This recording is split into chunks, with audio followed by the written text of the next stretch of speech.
అండి, welcome to our channel Radhamma వంటలు.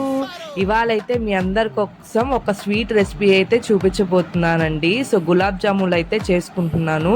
So first అందుకు ఆచి గులాబ్ జామున్ మిక్స్ అయితే తీసుకొని నీట్గా ఇలాగా ఒక బౌల్లోకి ట్రాన్స్ఫర్ చేసుకోండి. అండ్ దానికి తగినంత వాటర్ వేసుకొని దాన్ని మన చపాతీకి ఎలాగైతే డౌని ప్రిపేర్ చేసుకుంటామో సేమ్ అంతే సాఫ్ట్గా డౌన్ అయితే ప్రిపేర్ చేసుకోవాలండి. నేను ఇక్కడ చూపిస్తున్నాను కదా, అంత సాఫ్ట్గా ఉండాలన్నమాట. దీన్ని ఒక హాఫ్ అన్ అవర్ పక్కన పెట్టేయాలండి.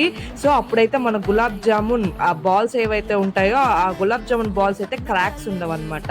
సో నీట్గా ఈ సైజ్ కాకపోయినా ఇంకొంచెం పెద్ద సైజ్ అయినా మీ ఇష్టం అండి, చేసుకొని పక్కన పెట్టేసుకోండి. ఇక్కడైతే నేను జీరా కోసం హెల్త్ పరంగా కొంచెం అంత బెల్లం, ఇంకా టేస్ట్ పరంగా కొంచెం అంత షుగర్ అయితే యాడ్ చేసుకొని జీరా అయితే చేసుకుంటున్నాను అండి. మీకు ఇష్టమైతే సపరేట్ అంటే బెల్లమే యూజ్ చేసుకోవచ్చు, లేదా బోత్ కంబైన్ చేసి కూడా యూజ్ చేసుకోవచ్చు అన్నమాట. సో ఇందాక చేసుకున్న ఆ గులాబ్ జామున్ బాల్స్ని ఒక ఐరన్ కడాయిలో ఆయిల్ వేసుకొని అది హీట్ ఎక్కిందా లేదా అని చెక్ చేసుకొని ఈ మన గులాబ్ జామున్ బాల్స్ అయితే దాంట్లో వేసేసుకోవాలండి. ఇక్కడ మేము చేసిన బ్లెండర్ మిస్టేక్ ఏంటంటే అన్నీ ఒకటేసారి వేసేయడం అనమాట.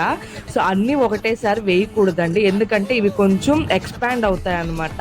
సో అది మాకు తెలియక మేము మొత్తం ఒకటేసారి వేసేసామండి. సో ఆ మిస్టేక్ అయితే మీరు ఎవ్వరూ చేయొద్దు. అంటే కొంచెం క్వాంటిటీలో అయితే ఫ్రై చేసుకోండి. సో అలా ఫ్రై చేసుకున్న ఈ గులాబ్ జామున్లు అయితే జీరాలో వేసేసి ఒక హాఫ్ అన్ అవర్ పాటు పక్కన పెట్టేసేయండి. అంతే, ఏముంది, మన గులాబ్ జామున్ అయితే రెడీ.